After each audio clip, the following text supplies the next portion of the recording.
Hello friends, कैसे हो आप लोग। हेल्प कॉम्पिटिटिव क्लासेस में आप सभी का स्वागत है। तो दोस्तों, आज हम लोग राजनीतिक विज्ञान में सेकेंड वीडियो देखने वाले हैं। कौन सा वीडियो? तो सेकेंड वीडियो, पहली वीडियो मैं बता चुकी हूँ जिसमें राजनीतिक विज्ञान के बारे में मैंने व्याख्या की थी और संविधान क्या है इसके बारे में भी मैंने व्याख्या की थी। तो अगर इसको बारे में जानना है तो फर्स्ट वीडियो को ज़रूर देखें। आज हम लोग इस वीडियो में संविधान के क्या पढ़ेंगे? प्रकार। क्या पढ़ेंगे दोस्तों?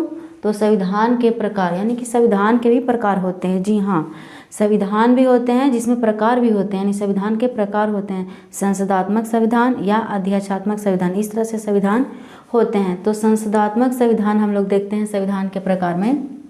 कौन? संसदात्मक संविधान। क्या देखेंगे इसमें? संसदात्मक संविधान। इसमें कार्यपालिका का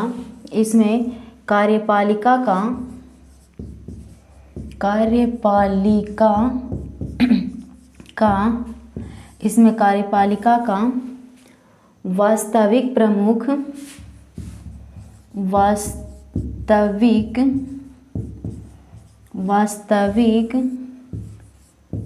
प्रमुख कौन होता है? तो प्रधानमंत्री। कौन होता है दोस्तों? प्रधानमंत्री। यानी कि संविधान के भी प्रकार होते हैं जिसमें हम लिखें पहला संसदात्मक संविधान। कौन सा संविधान? संसदात्मक संविधान। संसदात्मक संविधान का कार्यपालिका का वास्तविक प्रमुख कौन होता है? प्रधानमंत्री होता है। इसको कहा जाता है संसदीय सरकार। इसको कहा जाता है। कौन सा सरकार कहा जाता है? संसदीय सरकार कहा जाता है। और कहा जाए संसदीय सरकार कहा जाता है। संसदीय सरकार का जन्म कहाँ हुआ है? तो इंग्लैंड में। कहाँ हुआ है? संसदीय सरकार का जन्म कहाँ में हुआ है? तो इंग्लैंड में। इंग्लैंड में। ये हो गया हमारा संसदात्मक संविधान। कौन सा संविधान? संसदात्मक संविधान। संविधान में जिसमें कार्यपालिका का वास्तविक प्रमुख कौन होता है? प्रधानमंत्री। इसको संसदीय सरकार कहा जाता है। और संसदीय शासन व्यवस्था की शुरुआत कहाँ में हुई? तो इंग्लैंड में। और एक ठो और है, कौन सा संविधान? तो अध्यक्षात्मक संविधान। कौन सा संविधान? तो अध्यक्षात्मक संविधान। दूसरा है हमारा अध्यक्षात्मक संविधान। कौन सा संविधान? अध्यक्षात्मक संविधान। इसमें कार्यपालिका का कौन प्रधान होता है? इसमें कार्यपालिका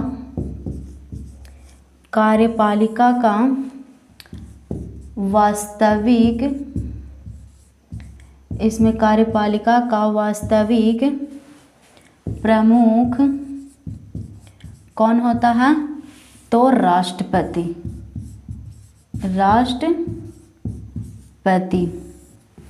अध्यक्षात्मक संविधान में कार्यपालिका का वास्तविक प्रमुख कौन होता है दोस्तों?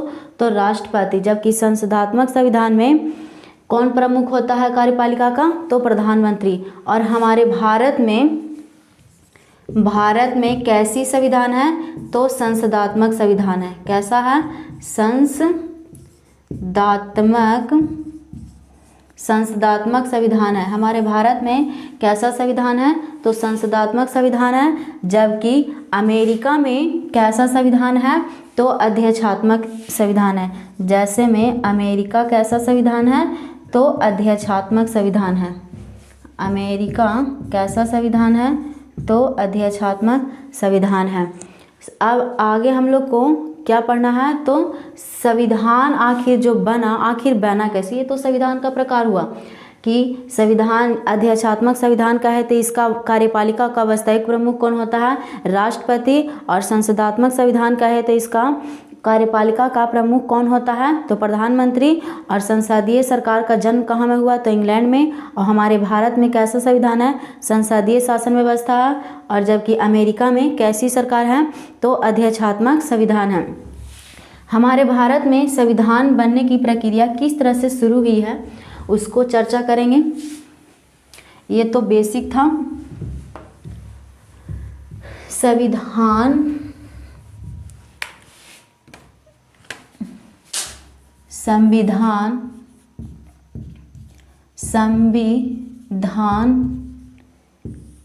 की मांग सर्वप्रथम कौन किया दोस्तों? तो महात्मा गांधी। कौन किया? महात्मा गांधी। यानी कि हमारे संविधान का मांग सर्वप्रथम कौन किया?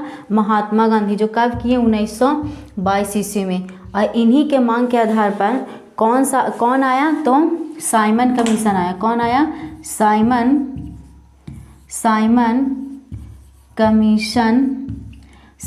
कमीशन कब आया? तो 5 फरवरी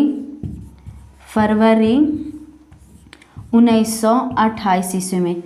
यानी कहने का मतलब है कि संविधान की मांग जब महात्मा गांधी किए तो कब किए? 1922 ईस्वी में किए। और उसी के बाद साइमन कमीशन 5 फरवरी 1928 को आया। ये साइमन कमीशन जो आया ये बोला कि ठीक है भारत का संविधान बनेगा लेकिन इसमें कोई भारतीय नहीं होगा। इसी के विरुद्ध में इसीलिए इसका विरोध किया गया जिसमें लाला लाजपत राय ने कौन? तो लाला लाजपत राय ने साइमन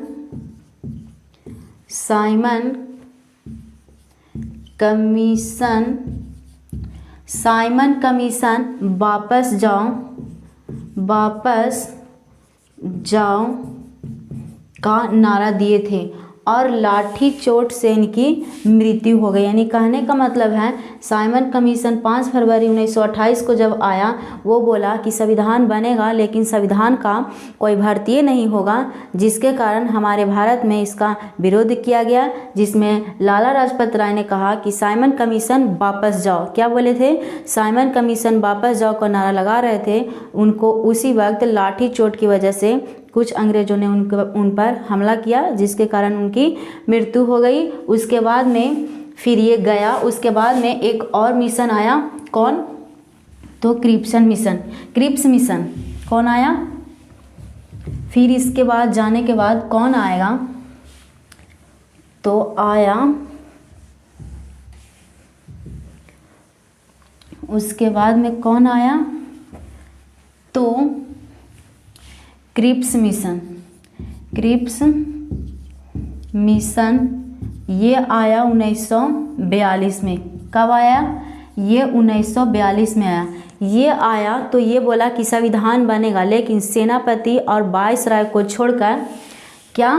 तो सेनापति और वायसराय को छोड़कर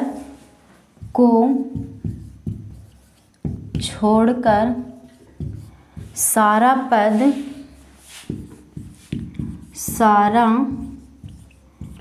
पद भारतीयों को दिया जाएगा।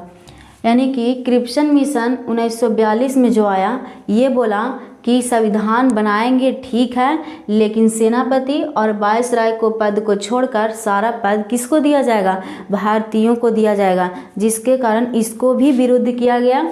उसके बाद में हमारे यहाँ कौन आया? कैबिनेट मिशन कब आया दोस्तों? तो 1946 में आया था। कब? तो 1946 में आया था। इसी के तहत यानी कि हमारे देश में 389 सदस्यों का निर्धारण किया गया, जिसमें से 296 सदस्य का क्या हुआ? जिसमें से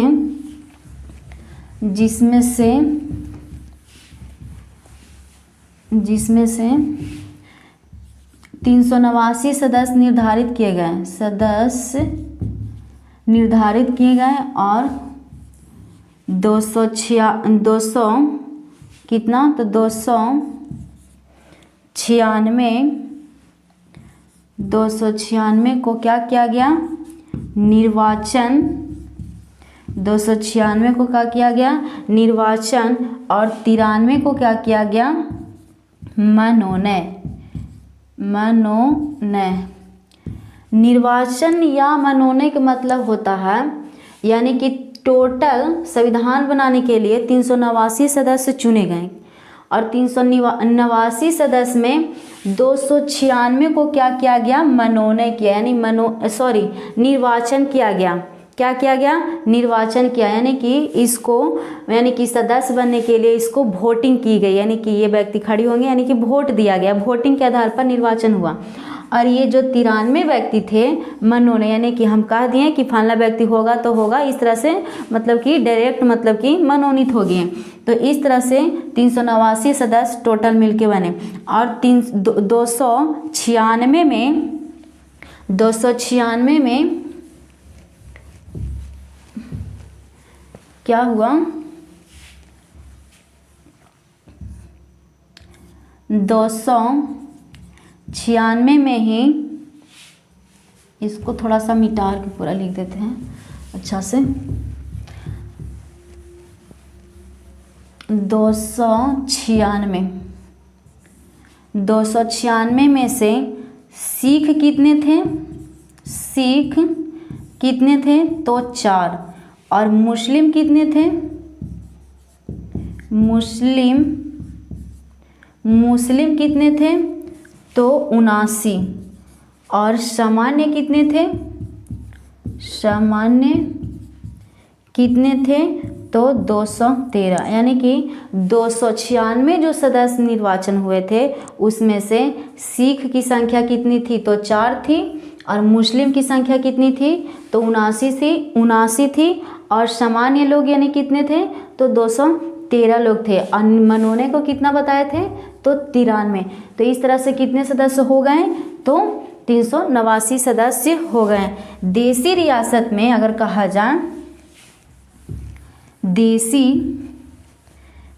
रियासत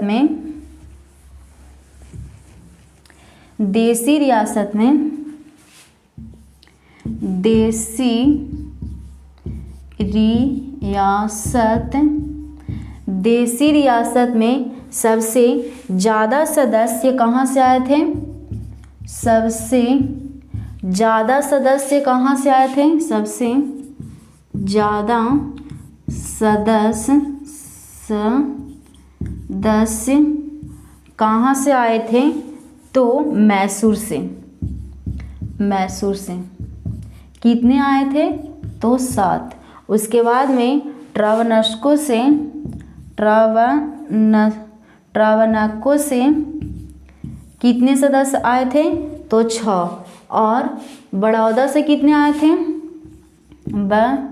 बड़ौदा से कितने सदस्य आए थे, तो 3 सदस्य आए थे। यानी कि कहने का मतलब है कि देसी रियासत से सबसे ज़्यादा सदस्य कहाँ से आया था, तो मैसूर से कितने आए थे, तो 7 आए थे, और ट्रावनको से कितने आए थे सदस्य, तो 6, और बड़ौदा से कितने सदस्य आए थे, 3 आए थे। एकमात्र देसी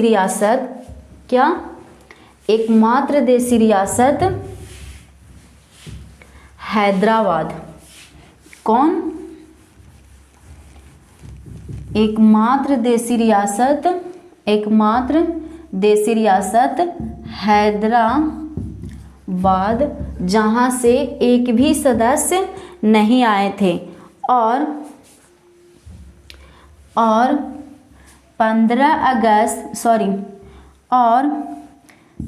3 जून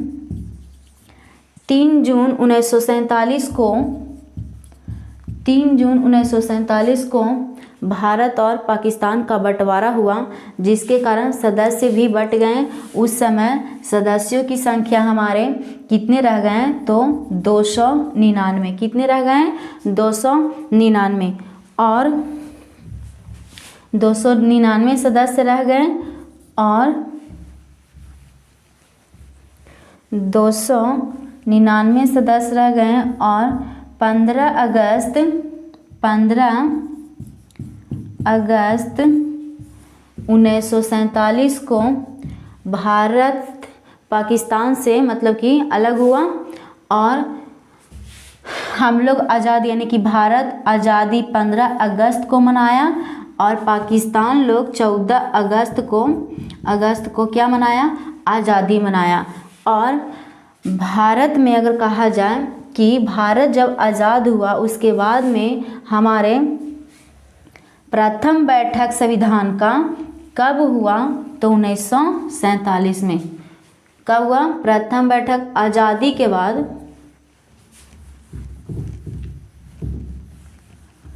आज़ादी के बाद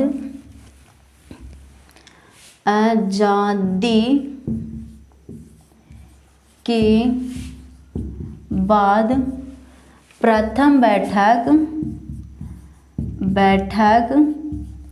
कब हुआ, तो 1947 में। एक बार हम लोग थोड़ा सा फिर से रिप्ले कर लेते हैं ताकि याद हो जाए। संसदात्मक संविधान जिसमें कार्यपालिका का वास्तविक प्रमुख कौन होता है, तो कार्यपालिका का वास्तविक प्रमुख कौन होता है, प्रधानमंत्री। और संसदात्मक संविधान का जन्म कहाँ में हुआ, तो इंग्लैंड में। और हमारे भारत में कैसा संविधान है, संसदात्मक संविधान है। और अध्यक्षात्मक संविधान में कौन प्रमुख होता है कार्यपालिका का, तो राष्ट्रपति, जिसका एग्जाम्पल है अमेरिका अध्यक्षात्मक संविधान है।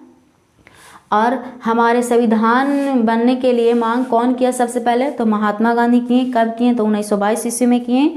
और 1922 ईस्वी में किए तो 5 फरवरी 1928 में किसका आगमन हुआ, तो साइमन कमीशन का आगमन हुआ, जिसमें वो कहा कि संविधान बनेगा लेकिन संविधान का कोई भारतीय नहीं रहेगा, जिसके कारण भारत के वासियों ने उनको क्या किया, तो विरोध किया, जिसमें लाला लाजपत राय ने साइमन कमीशन वापस जाओ का नारा लगा रहे थे, तब उनकी लाठी चोट के कारण उनकी मृत्यु हो गई। उसके बाद में कौन आया, तो क्रिप्स मिशन आया जो 1942 में आया। ये बोला कि संविधान बनेगा लेकिन वायसराय और सेनापति को पद को छोड़कर सारा पद किसको दे दिया जाएगा, भारतीयों को दे दिया जाएगा, जिसके कारण इसका भी विरोध किया गया। उसके बाद में कौन आया हमारे यहाँ, तो कैबिनेट मिशन आया। कौन आया, कैबिनेट मिशन आया। और कैबिनेट मिशन का आगमन कब हुआ, तो 1946 में हुआ। और प्रथम बैठक किसकी कब हुई, तो 24 मार्च 1946 में हुआ, जिसके तहत कितने सदस्यों को निर्धारण किया गया, तो 389। कितने सदस्यों का निर्धारण किया गया, 389। कितने सदस्यों का निर्धारण किया गया, 389। उसके बाद में निर्वाचन कितने को किया गया, तो 296। निर्वाचन कितने को किया गया, 296 का। मनोनयन कितने का किया गया, तो 93 का। मनोनयन कितने का किया गया, 93 का, जिसमें से सिख कितने थे, तो 4 थे। और मुस्लिम कितने थे, तो 79 थे। और सामान्य कितने थे, तो 212 थे। सामान्य कितने लोग थे, तो 212 थे। और उसके बाद में जब 3 जून 1947 को भारत और पाकिस्तान का बंटवारा हुआ, तब हमारे देश में कितने सदस्य रह गए, तो 299 सदस्य रह गए। उसके बाद में 15 अगस्त 1947 को भारत यानी कि आज़ादी मनाया और पाकिस्तान अपना आज़ादी कब मनाया, तो 14 अगस्त को मनाया। और आज़ादी के बाद संविधान बनाने के लिए आज़ादी के बाद फिर प्रथम बैठक कब हुई, तो 1947 में ही हुई। अब इसकी अगली क्लास में देखेंगे। आज के लिए बस इतना ही। धन्यवाद।